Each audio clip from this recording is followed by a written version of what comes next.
शोरे महीनों सुनकर तुझ तक मैं दबाया, शोरे महीनों सुनकर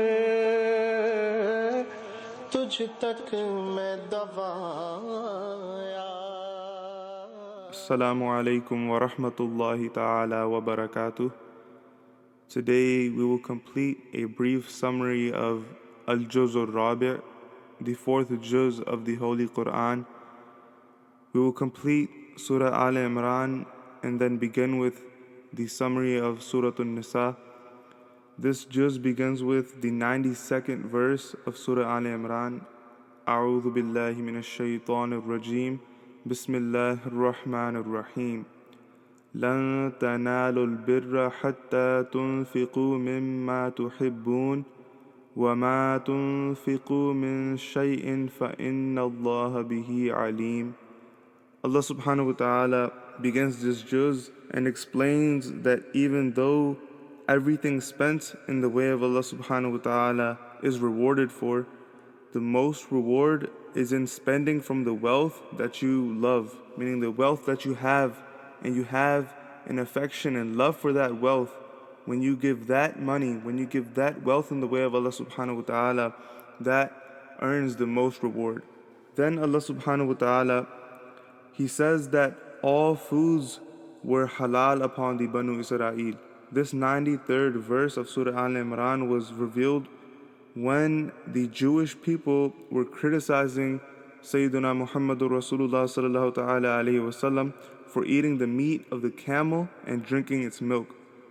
They would claim that Sayyidina Ibrahim alayhi salam and the messengers of Allah who came before you, they wouldn't eat camel. Therefore, you who claims to be of the millat, of the deen of Sayyidina Ibrahim alayhi salam, you are false in this claim. The Jewish people would claim that Sayyidina Muhammadur Rasulullah sallallahu ta'ala alayhi wasallam is not truly on the path of Sayyidina Ibrahim alayhi salam because he eats camel and he drinks its milk. Then Sayyidina Muhammadur Rasulullah sallallahu ta'ala alayhi wasallam told them that indeed camel was not haram upon Sayyidina Ibrahim alayhi salam.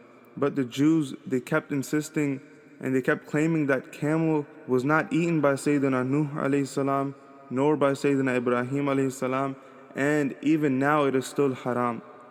Then Allah subhanahu wa ta'ala, He revealed this verse and He proved that this claim of the Jewish is false, and He proved that these things were halal for the previous Anbiya, even for Sayyidina Yaqub alayhi salam. But for some reason, Sayyidina Yaqub alayhi salam, he made it forbidden upon himself. Then Sayyidina Rasulullah sallallahu ta'ala alayhi wasallam told them to bring the Tawrat and find proof for their claim. The Jews, they feared that they would be proven wrong through their own book, and so they weren't able to present any evidence from the Tawrat. Then in verse 96, Allah subhanahu wa ta'ala, He says, Inna awwala baytin wudi'a lin-nasi lalladhi bi Bakkata mubarakan wa hudal lil alameen. Allah subhanahu wa ta'ala, He says that the Holy Kaaba in Makkatul Mukarramah is the first house of Allah. This is the first masjid. This verse was revealed because the Jews were claiming that the Baytul Maqdis, meaning Masjid al-Aqsa, was the first masjid and that it was greater than the Holy Kaaba. Then this verse was revealed. It is proven from a narration of Sayyidina Muhammadur Rasulullah sallallahu ta'ala alayhi wasallam that the Holy Kaaba was built 40 years before Masjid al-Aqsa. Allah subhanahu wa ta'ala then mentions that the Holy Kaaba has many great signs, like the maqam of Sayyidina Ibrahim alayhi salam, which is the blessed rock on which Sayyidina Ibrahim alayhi salam stood upon while building the Holy Kaaba, and Sayyidina Ibrahim alayhi salam's footprints were established on that rock. Then Allah subhanahu wa ta'ala says that the Holy Kaaba is that blessed mosque, Masjid al-Haram is that holy masjid in which Hajj is mandatory for those who have the ability to do so, meaning those who can afford the costs of Hajj and they are healthy enough to perform Hajj, then Allah subhanahu wa ta'ala made Hajj mandatory upon them at the Holy Kaaba. This all proves the fadila and the excellence of the Holy Kaaba. Then Allah subhanahu wa ta'ala addresses the believers and He tells them that if you follow a group from the Ahl Kitab, then they will misguide you. They will take you away from Iman and bring you back into the darknesses of Kufr. In Madinatul Munawwara, there were two tribes known as the Banu Aus and the Banu Khazraj, who used to be rivals of each other, and they would always battle against each other. When Allah subhanahu wa ta'ala sent His beloved messenger, Sayyidina Muhammadur Rasulullah sallallahu ta'ala alayhi wa sallam, these two tribes, they became Muslim, and from the mercy and blessings of Sayyidina Rasulullah sallallahu ta'ala alayhi wa sallam, the rivalry between these two tribes had ended. Then, once when they were spending quality time together, the two tribes were sitting and they were bonding. Shas ibn Qais, who was a big enemy of Islam, he passed by and he became very jealous by seeing this. He saw the two tribes bonding and he became jealous. Then he went back to his tribe and he commanded someone from amongst them to go sit with the Banu Aus and the Banu Khazraj and instigate and try to bring certain things up that will cause them to hate each other again. Bring up the fact how they used to always fight and they always used to kill each other. Then when this happened, the Banu Aus and the Banu Khazraj, they picked up their weapons and they were getting ready to fight. They were getting ready to kill each other again. Then when Sayyidina Muhammadur Rasulullah sallallahu ta'ala alayhi wa sallam, when he found out about this, when he found out what is going to happen between the Banu Aus and the Banu Khazraj, he went to them and he told them that, are you going to fight and battle against each other after Allah subhanahu wa ta'ala has sent me to you, after Allah subhanahu wa ta'ala has saved you from ignorance and He created love and affection amongst you all?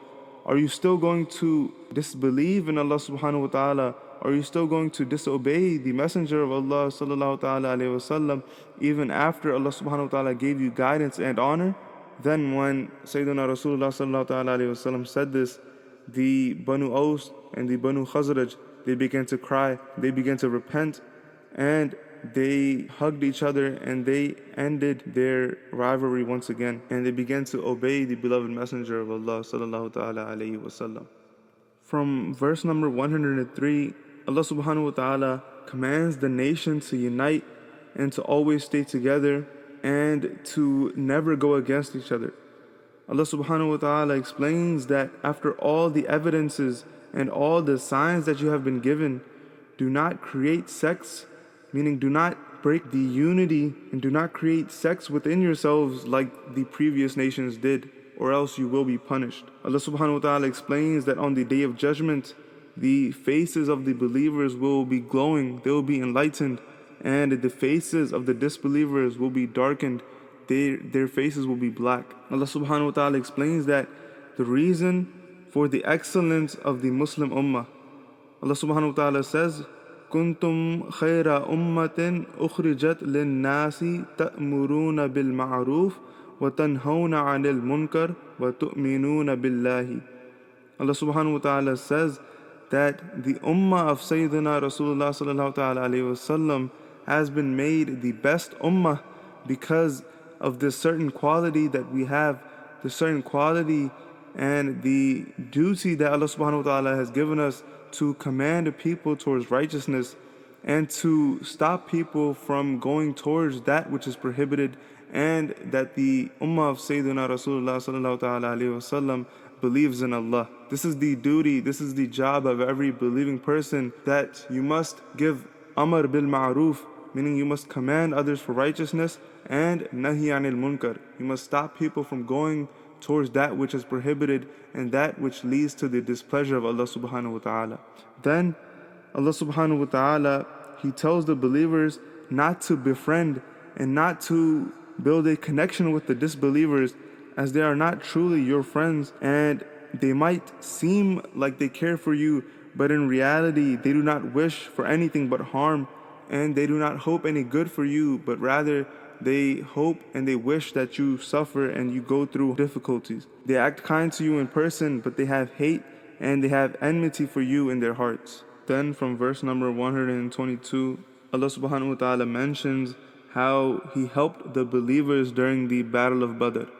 Allah subhanahu wa ta'ala explains how He kept the believers away from running away, like how the munafiqun had run away.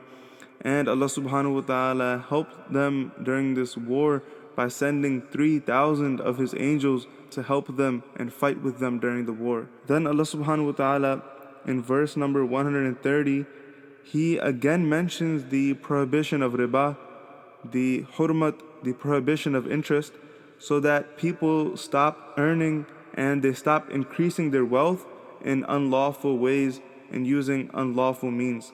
Then Allah subhanahu wa ta'ala, He explains that Jannah has been made and it has been prepared for the muttaqun, for the pious ones, and that those who spend in Allah's way when they are happy, those who spend in the way of Allah when times are going good, and even when times are not so good, they still spend in the way of Allah subhanahu wa ta'ala, and they forgive people for their anger and for the wrongdoings that they commit with them. Then in the next verses, Allah subhanahu wa ta'ala reminds the sinful people that they still have a chance.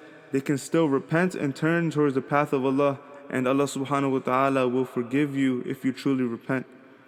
Then from verse number 139, Allah subhanahu wa ta'ala addresses those believers battling in the Ghazwa of Uhud, those believers who began to slack off because they started to think that there was no chance of victory for them, and they began to feel hopeless. So Allah subhanahu wa ta'ala gives them hope by telling them that the hardship that they are facing were also faced by the people from before, and that these difficult times don't last forever.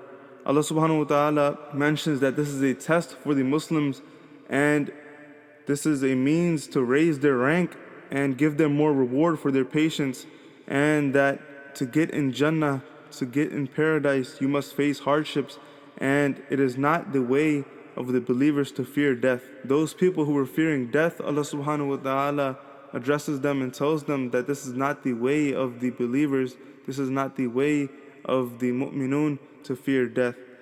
The believers would also begin to feel hopeless when the munafiqun would tell them, and they would try to misguide them by saying that if you had not gone onto the battlefield of Uhud, then perhaps you would have escaped death, you would not be in this situation, and you would not face death.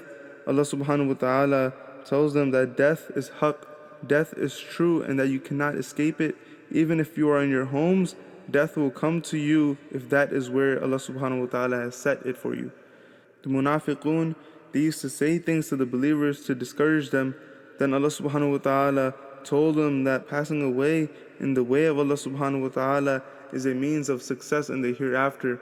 Allah subhanahu wa ta'ala mentions the fadila of shahada. Also, during this battle, the fake news has spread that Sayyidina Muhammadur Rasulullah sallallahu ta'ala alayhi wa sallam has been martyred. Allah subhanahu wa ta'ala then says that Muhammad is a messenger of Allah sallallahu ta'ala alayhi wa sallam, meaning that just how the Anbiya and the messengers from before came to the world and left, just like that, Huzur Sayyidina Muhammadur Rasulullah sallallahu ta'ala alayhi wa sallam will also leave this world. Their job is to guide you and not be with you forever. Therefore, do not grieve and do not go astray.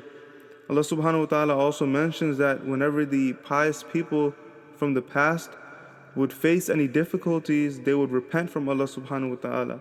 Therefore, follow them in this virtuous act.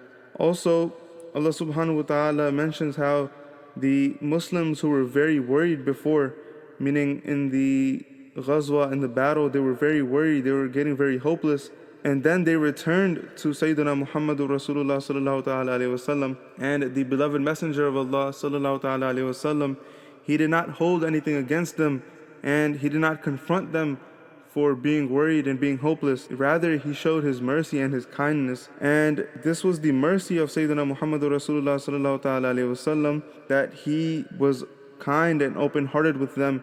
And because of this mercy, the believers, they still turn towards the beloved messenger of Allah instead of leaving his side. Then Allah subhanahu wa ta'ala mentions that him sending the beloved messenger Sayyidina Rasulullah sallallahu ta'ala alayhi wa sallam was a blessing from Allah. Allah subhanahu wa ta'ala also mentions that the believers were put into hardship during this ghazwa, during this battle of Uhud, when 70 believers were killed because of their disobedience to the beloved Messenger of Allah sallallahu ta'ala alayhi wasallam, and how they had went against the decision of Sayyidina Rasulullah sallallahu ta'ala alayhi wasallam. The obstacles came to them during this battle as bad thoughts from the munafiqun. They would tell them that if you had not come to Uhud, then you would have escaped death. And therefore Allah subhanahu wa ta'ala mentions these verses that prove the excellence of Shahada, so that the believers are relieved from their worries. In verse 172, Allah subhanahu wa ta'ala mentions how when Sayyidina Rasulullah sallallahu ta'ala alayhi wasallam called upon his believers, and some of them were wounded, and despite being warned of going against a great army, they still got up and they still stayed loyal to the Messenger of Allah sallallahu ta'ala alayhi wasallam, and they didn't fall into the traps of shaitan. Allah subhanahu wa ta'ala praises this group of individuals who stayed loyal to the Messenger of Allah, and Allah subhanahu wa ta'ala says that there is great reward for them. Allah subhanahu wa ta'ala then told the disbelievers that just because they haven't been punished yet, and just because they have been left loose in this world, that there is still a disgraceful punishment for them. Then in verse 180, Allah subhanahu wa ta'ala tells those people who are stingy in spending in the way of Allah subhanahu wa ta'ala that there is no good for them. Allah subhanahu wa ta'ala mentions that such wealth will become shackles around their necks on the Day of Judgment. It is mentioned in a narration of Sayyidina Rasulullah sallallahu ta'ala alayhi wasallam that on the Day of Judgment, the one who was given wealth and didn't give zakat, that same wealth will appear in the form of a snake, and it would wrap tightly around his neck like a chain, and it will say, I am your wealth, I am your treasure. So this is the punishment for being stingy and not giving your wealth in the way of Allah subhanahu wa ta'ala. Then Allah subhanahu wa ta'ala mentions the blasphemous statements made by the disbelievers, and they would say, Inna Allah faqirun wa nahnu aghniya. Allah subhanahu wa ta'ala mentions that some people from the Ahl Kitab, they would make this statement that ma'azallah, Allah subhanahu wa ta'ala is poor and we are rich. Allah subhanahu wa ta'ala mentions that those people who say this and those people who kill the Anbiya, they will be punished, and there is a great punishment set for them.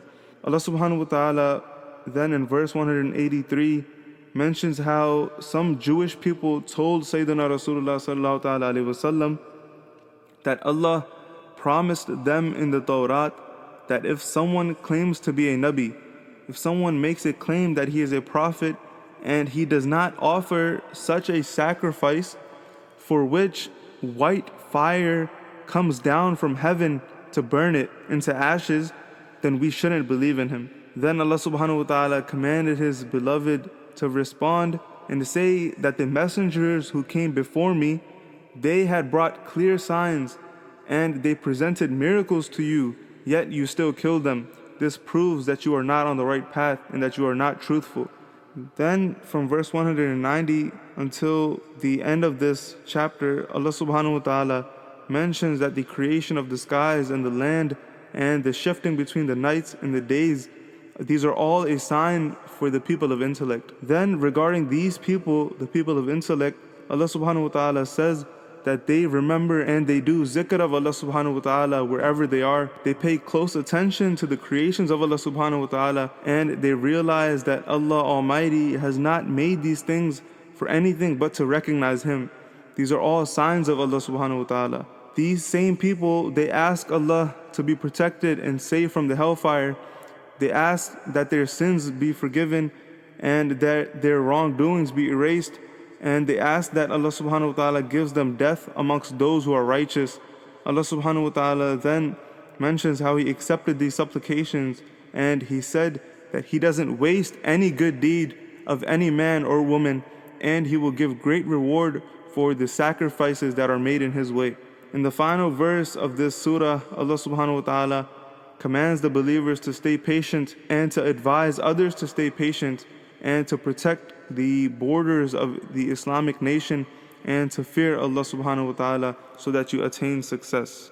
This juz ends with the first 23 verses of Surah An-Nisa, which is the 4th chapter of the Holy Quran. This chapter was revealed in Madinatul Munawwara, and the entire chapter consists of 176 verses. It begins with Bismillahir Rahmanir Rahim. Allah's name I begin with, the most gracious, the most merciful. Ya ayyuhan nasu attaqu rabbakum alladhi khalaqakum min nafsin wahidatin wa khalaqa minha zawjaha wa batha minhuma rijalan kathiran wa nisaan. In the first verse of this chapter, Allah subhanahu wa ta'ala commands everyone to fear their Lord, the one who created all of mankind from one man, and He created his wife from himself. Meaning Allah subhanahu wa ta'ala mentions that He populated the entire world. He created mankind all from one single man, who was Sayyidina Adam alayhi salam.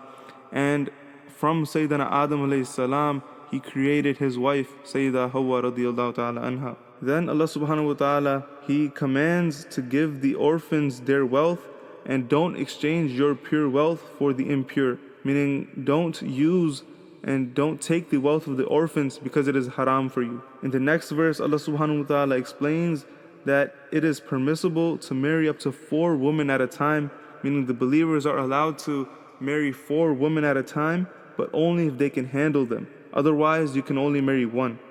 Allah subhanahu wa ta'ala then explains that the orphans deserve their wealth after they turn baligh, meaning when they become mature and when they reach puberty, then they deserve their wealth. And when you give them their wealth, Allah subhanahu wa ta'ala is addressing the guardians of the orphans, that when you give them their wealth, make sure you set a witness. Allah subhanahu wa ta'ala then explains that if the guardian of the orphan is rich, then he cannot use that wealth at all. And if the guardian is poor, then he can use that wealth, but only for his essential needs. Then Allah subhanahu wa ta'ala in verse 11 and 12, in these 2 verses, Allah subhanahu wa ta'ala explains the rules regarding wirasat, and He explains that regardless of if you are a male or female, you deserve a share from the inheritance. Allah subhanahu wa ta'ala mentions that if someone passes away and leaves behind sons and daughters, then each son will be given twice the amount of each daughter. The second rule is that if they leave behind, meaning if someone passes away and leaves behind just 1 son, then the inheritance will be given to whoever deserves each share, whoever deserves their share, and then the rest will be given to the son. Then if someone leaves behind more than 1 son, then the wealth will be distributed amongst them evenly. Another rule, the 4th rule mentioned, is that if someone leaves behind 1 daughter, then she will get half of whatever remains after the distribution of the inheritance. Also, if someone leaves behind only daughters, then they will receive 2/3 of what remains after the wealth is distributed, after the inheritance is distributed. Allah subhanahu wa ta'ala continues and mentions many more rules and regulations regarding wirasat and how much each person in the family deserves and what is the share for each individual. The rule is that after someone passes away, the wealth he leaves behind will first be used to take care of the funeral and the burial expenses. Then his wealth or her wealth will be used to pay off any debts that they might be in. Then if they had made any will, which is known as a wasiyat, if they had made any will for anyone to receive some of their wealth, then that amount will be given. And this wasiyat, this will, cannot exceed 1/3 of their wealth. Now whatever remains after these 3 things have been taken care of, now the remainder will be distributed amongst the inheritors. Then in verses 15 and 16, Allah subhanahu wa ta'ala says that when a woman commits adultery, then bring 4 witnesses to testify against her. Then keep that woman, meaning if the witnesses testify that this woman has committed adultery, then keep that woman locked in the house so that they do not commit this evil sin until they die or until Allah subhanahu wa ta'ala decides something. In the tafsir, in the explanation of the Holy Quran, it is mentioned that Allah subhanahu wa ta'ala will either establish some punishment for them, or Allah subhanahu wa ta'ala will give them the tawfiq, the ability to repent, or Allah subhanahu wa ta'ala will give them the tawfiq and the ability to do nikah. This was the hukm, this was the ruling and the punishment set for the woman before the hudud which were established in Surah Nur, and we will cover that later when we are going through the tafsir and the explanation of Surah Nur. Then in verse 17, Allah subhanahu wa ta'ala mentions regarding tawbah, and He says that those who have committed a sin and realized their mistake and quickly repented, then Allah subhanahu wa ta'ala takes the responsibility of forgiving them. Whereas those who commit sins all their lives and when death finally comes to them, then they repent, then there is no assurance for their tawbah being accepted. If Allah subhanahu wa ta'ala wills, then He can forgive them or He can punish them. And then those who die without accepting Islam, then there is no forgiveness for them at all. And Allah subhanahu wa ta'ala has set a very painful torment for them. Then towards the end of this juz, Allah subhanahu wa ta'ala says that it is not permissible for you to marry your father's woman. Meaning if your father is married to other women besides your mother, those women are also haram for you and you cannot marry them. Allah subhanahu wa ta'ala then mentions those female relatives who are your mahram and who you can never marry. First is the mother, the grandmother, the great-grandmother, and etc. Then it is the daughter, the granddaughter, the great-granddaughter, and the nasl, the lineage that continues. Also the full sister, half-sister, whether it is from your mother's side or your father's side. Also the father's full sister and half-sister, and the mother's full sister and half-sister. Meaning if you have aunts who are the sisters of your parents, then they are mahram for you. Allah subhanahu wa ta'ala then also mentions that the nieces, meaning the daughters of your brothers and sisters, regardless of whether they are your full brothers or half brothers or full sisters or half sisters, those nieces are mahram, they are haram for you. Then Allah subhanahu wa ta'ala mentions the mother-in-law, the mother of your wife is haram for you. And Allah subhanahu wa ta'ala mentions that if you marry a woman who already had a daughter, then she will also be haram for you, but only if you had intercourse with your wife. Meaning if you had intercourse with your wife, then her daughter is haram for you. Then Allah subhanahu wa ta'ala mentions that the daughter-in-law is also from the muharramat. Allah subhanahu wa ta'ala says you cannot have two sisters in your nikah at once. It is also haram to have two such women in your nikah at once, that if one of them was a man, it would be haram for them to marry each other. Allah subhanahu wa ta'ala then mentions that those female relatives that are haram upon you will also be haram upon you, even if they are rada'i, meaning if they are your foster relatives, then they are still haram upon you. This concludes the summary of Al-Juz al-Rabi'. Tomorrow, inshallah, we will continue the summary of the next juz, beginning with the 24th verse of Surah An-Nisa.